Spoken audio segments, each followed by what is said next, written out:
Ya, sosok Ronald Tanur ini tentu menjadi sorotan publik dan kami juga tentunya sudah berusaha untuk menghubungi dari pihak kuasa hukum dari Ronald Tanur, tapi hingga kini masih belum ada tanggapan. Pemirsa, saya ingin bertanya langsung ke Mbak Alvika dari keluarga adik dari almarhumah Dini Sera. Apakah sebelumnya sudah mengenal Ronald Tanur ini? Orangnya sebenarnya seperti apa, Mbak? Saya pribadi dan keluarga belum pernah mengenal sosok Ronald. Cuman tahu mukanya aja di sosial media gitu, dari postingan-postingan almarhum, itu aja. Sebelumnya apakah sudah pernah mendengar cerita-cerita dari almarhumah ya, dari kakak mengenai beliau ini, mengenai Ronald ini? Belum, sama sekali belum pernah. Jadi mengetahui bagaimana kemudian Ronald ini karakternya seperti apa, itu bagaimana mengetahuinya? Aku nggak tahu ya, cuman waktu kita tuh baru tahu kayak dia anak anggota semacam kayak gitunya aja waktu almarhum meninggal aja, itu sih. Cuman ada beberapa temannya almarhum yang DM aku gitu ya. Dia bilang kayak ternyata si almarhum ini suka curhat gitu, kalau dia lebam-lebam maksudnya memar gitu. Tapi saya nggak tahu di belakang sosok Ronald itu seperti apa gitu, kurang tepat. Justru mendengarnya dari teman-temannya gitu setelah almarhum meninggal. Baik. Harapan dari keluarga tentunya Mbak seperti apa? Karena kan ini sudah dilakukan, ada banyak upaya dan juga bahkan dari KAI ini sudah menerjunkan tim investigasi. Tentunya harapan saya dan keluarga terutama untuk orang tua saya dan anak almarhum ya, yang yatim piatu gitu.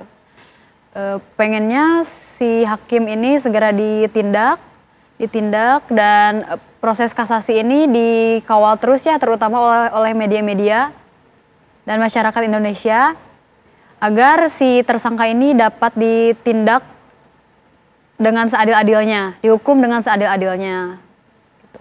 Karena seperti yang kita tahu, hukum di Indonesia ini sangat tumpul ke atas dan tajam ke bawah gitu, Kak. Baik, terima kasih Mbak. Saya ingin ke Pak Joko. Pak Joko, sudah sejauh mana investigasi langsung dari KAI sendiri? Oke, terima kasih Mbak. Terkait dengan hasilnya sejauh mana ya yang diperoleh oleh tim investigasi, terus terang aja kita tidak bisa mengungkapkan di dalam acara ini. Terus terang aja yang penting tim investigasi sudah diterjunkan, kemudian untuk mencari data-data pendukung atau bukti-bukti pendukung tentang dugaan pelanggaran kode etik yang dilakukan oleh majelis hakim. Artinya sudah terjun, tapi ini kan sifatnya tertutup. Terus terang aja kalau sifatnya tertutup, menanyakan hasilnya nanti tidak bisa kita ungkapkan di sini. Dengan adanya pelaporan dari pihak kuasa hukum korban, apakah ini nanti semakin mempercepat juga prosedurnya untuk memanggil hakim itu? Terus terang aja kalau memang betul ya besok dari kuasa hukum dari keluarga datang ke Komisi Yudisial kemudian melakukan laporan, artinya kan laporan itu pasti ada yang dilaporkan siapa, kemudian para terlapor itu pengadilannya mana, kan jelas itu di PN Surabaya. Yang penting itu terkait dengan pokok laporannya, dugaan pelanggaran kode etiknya tentang apa. Nah kalau misalnya sudah jelas dugaan pelanggaran kode etiknya yang dilanggar oleh majelis hakim itu, KAI akan lebih mudah, akan fokus terhadap pokok laporan tersebut. Artinya ini akan memudahkan bagi Komisi Yudisial. Nah biasanya kalau misalnya tahapan yang dilakukan oleh Komisi Yudisial, kan besok misalnya kalau sudah datang di Komisi Yudisial, itu akan diterima oleh tim di laporan pendahuluan. Nah itu akan diberikan nomor pendaftaran. Nah setelah diberikan nomor pendaftaran, kalau misalnya pokok laporannya sudah memenuhi syarat, baru ditindaklanjuti kepada tahap kedua, yaitu tindak di dalam laporan lanjutan.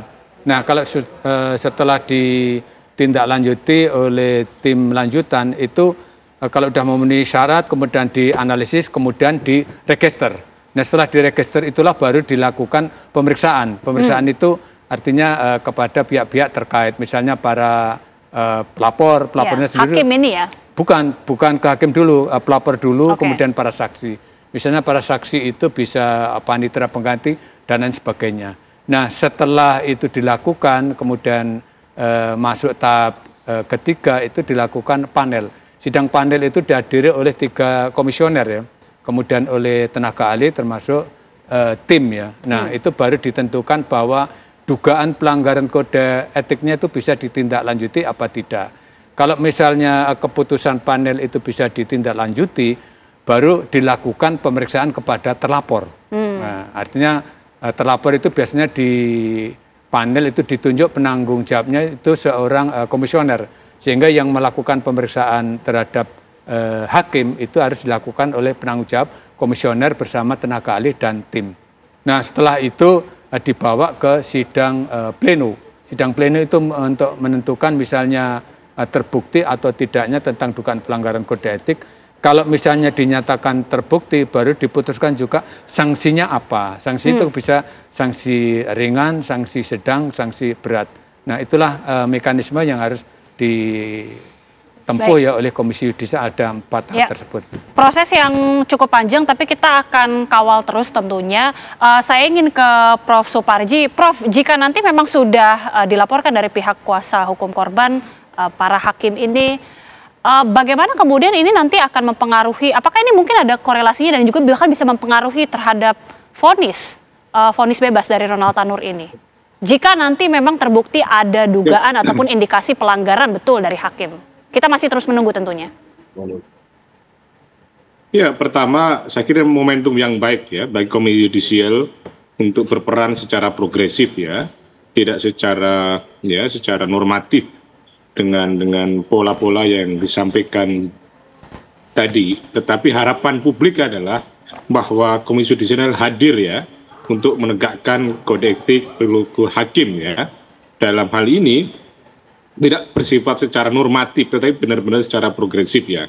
Kalau kita bisa terka ya, memang mungkin hakim relatif secara etik tidak ada masalah gitu ya, mengambil sebuah putusan. Tetapi kemudian kalau kita bicara secara material, secara substansial, bahkan mencederai rasa keadilan. Maka harapannya adalah Komisi Yudisial mengambil peran momentum ini untuk hadir secara progresif. Nah, yang kedua, bagaimana pengaruhnya terhadap putusan kasasi nanti, apakah akan berdampak atau tidak ya?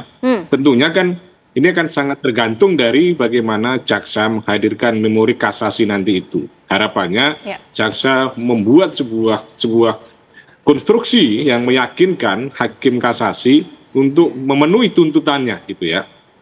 Karena itu yang akan berdampak secara signifikan dan bekerja secara sistematis untuk meyakinkan hakim kasasi nanti agar bisa memenuhi tuntutan dalam perspektif memenuhi rasa keadilan yang telah dituntut oleh jaksa. Nah, pada sisi yang lain, bagaimana seandainya nanti ada sanksi yang dijatuhkan oleh Komisi Yudisial, apakah berdampak terhadap putusan kasasi? Tentunya ini bisa menjadi pertimbangan, bisa menjadi bagian yang dipertimbangkan oleh hakim kasasi dalam mengambil satu putusan, meskipun ya tidak sepenuhnya itu menjadi faktor yang signifikan atau faktor yang dominan, tetapi faktor yang dominan adalah bagaimana memori kasasi yang dituntut yang disampaikan oleh jaksa itu akan berpengaruh pada konteks putusan kasasi nanti itu. Tetapi bukan berarti mengabaikan proses Komisi Yudisial, tetap juga ada pengaruhnya menjadi satu pertimbangan, karena itu bisa kemudian dikonstruksikan di dalam satu pertimbangan majelis hakim kasasi nanti itu, ya. Baik, oke. Kita juga sambil menunggu karena Kejari juga tentunya saat ini mengupayakan atau menempuh upaya dari kasasi, tapi dari pihak kuasa hukum korban, Mas Dimas, besok itu jadi agenda selanjutnya seperti apa dan juga mungkin bisa dijabarkan apa upaya hukum lanjutan yang juga dilakukan dari pihak kuasa hukum? Iya, kami sudah menyusun skema dan timeline terkait upaya-upaya yang akan kami lakukan. Dan besok memang kami akan agendakan ke KY untuk melaporkan tahap pertama di Komisi Yudisial. Seperti yang disampaikan oleh Prof. Suparji tadi, ya saya minta kepada Komisi Yudisial ini di depan bahwasannya tolong membuat terobosan agar mempercepat prosesnya, karena itu demi keadilan yang disaksikan oleh jutaan rakyat Indonesia. Kemudian langkah selanjutnya kami akan melakukan laporan kepada Bawas, Badan Pengawasan di Mahkamah Agung, dan tentu kami meminta perhatian dari Komisi 3 DPR RI, karena juga setelah mengundang kami dalam rapat RDPU besok Senin juga, harapan kami di sana nanti akan muncul rekomendasi-rekomendasi yang bisa memberikan koreksi dan evaluasi demi terciptanya hukum yang lebih berkeadilan lagi di Indonesia. Dan yang keempat, kami seperti yang sudah kami sampaikan di banyak media, kami masih mempertimbangkan dan menyusun laporan agar kami juga meminta perhatian dan investigasi dari Komisi Pemberantasan Korupsi untuk juga melakukan pemeriksaan.